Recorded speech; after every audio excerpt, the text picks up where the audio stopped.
2024 সালের সর্বশেষ ছাত্র জনতার কোন গণ অভ্যুত্থানে ওই ছাত্র সংগঠনের শীর্ষ নেতৃত্ব থেকে শুরু করে কোন নেতা কর্মীকে রাজপথে আন্দোলন সংগ্রাম করতে দেখা যায়নি।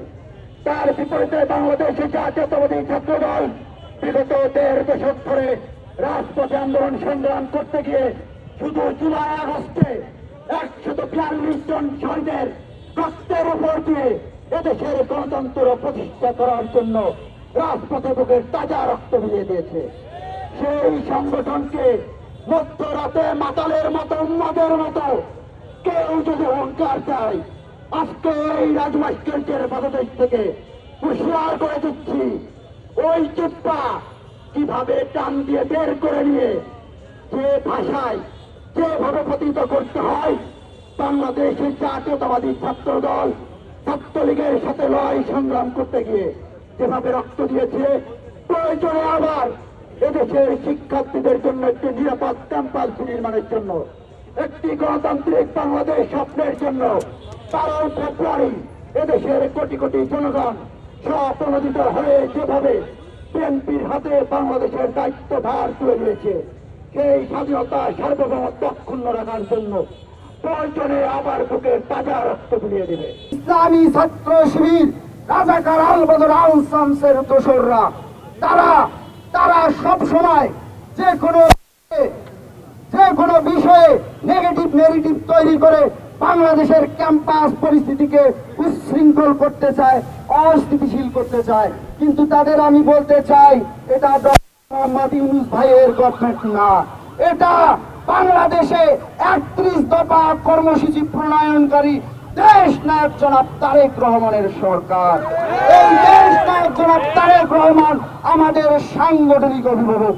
বাংলাদেশকে একটি আধুনিক সাম্যের ন্যায়ের বাংলাদেশ হিসাবে নির্মাণ করতে গিয়ে আমরা যদি কোনো বাধার সম্মুখীন হই, আমরা যদি কোনো ষড়যন্ত্রের তার উন্মোচন হতে দেখি, তাহলে বাংলাদেশ জাতীয়তাবাদী ছাত্র দল মুখে আঙ্গুল দিয়ে বসে থাকবে না। জামাত শিবির রাজাকারদের একটি কথা বলতে চাই, চোরের মতো গলা খেয়ে বড় বড় গলায় নিজেদেরকে ভিকটিম বলে মানুষকে বোঝাবেন, সচেতন শিক্ষার্থীরা তা মুখ বুঝে সহ্য করবে। আপনার সেই বানানো বয়ান সত্য বলে বিবেচিত করতে, এটা যদি আপনারা মনে করেন, তাহলে আপনারা বোকার স্বর্গে বাস করছেন। আমি বাংলাদেশ জাতীয়তাবাদী ছাত্রদল ঢাকা বিশ্ববিদ্যালয়ের সভাপতি একটি কথা উচ্চারণ করে দিতে চাই।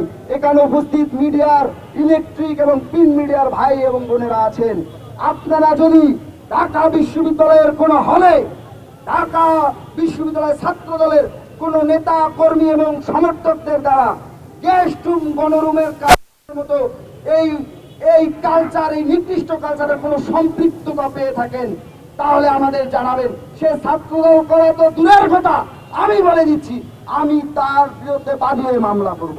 সরকারি সিটি কলেজ চট্টগ্রামের শিক্ষক, শিক্ষার্থী, ছাত্র শিবিরের জনশক্তিদের উপর ছাত্রদল ও বহিরাগত সন্ত্রাসীদের হামলার তীব্র নিন্দা ও প্রতিবাদ জানিয়েছেন ছাত্র শিবির চট্টগ্রাম মহানগর দক্ষিণের সভাপতি মাইমুনুল ইসলাম মামুন ও সেক্রেটারি রাকিবুল ইসলাম। আজ সকাল 12 ঘটিকায় ইসলামী ছাত্র শিবিরের সিটি কলেজের নেতৃবৃন্দ জুলাই ও আধিপত্যবাদ বিরোধী শহীদদের বাণী সংবলিত পেস্টুন ছিঁড়ে ফেলার ব্যাপারে কলেজ প্রশাসনের সাথে কথা বলতে ক্যাম্পাসে গিয়ে অবস্থানকালে বাংলাদেশ জাতীয়তাবাদী ছাত্র দলের ও তাদের বহিরাগতদের বর্বর হামলার শিকার হন। উপস্থিত অধ্যক্ষ, উপাধ্যক্ষ ও উপস্থিত শিক্ষকদের আঘাত করার মতো ন্যাক্কারজনক কাজ করছে। শিক্ষাঙ্গন হলো জ্ঞান চর্চা, নৈতিকতা ও মানবিক মূল্যবোধ গঠনের স্থান।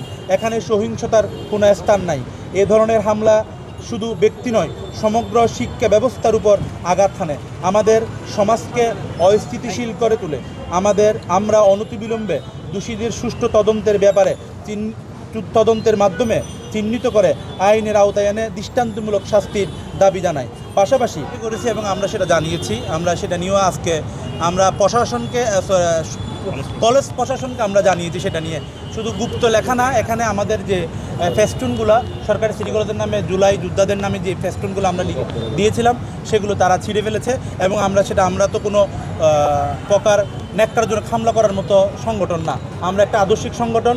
তাই আমরা আমাদের কলেজ প্রশাসনকে জানিয়েছি, এই বিষয়গুলো তীব্র নিন্দা জানিয়েছি এবং কলেজ প্রশাসনকে ব্যবস্থা নেওয়ার জন্য বলেছি।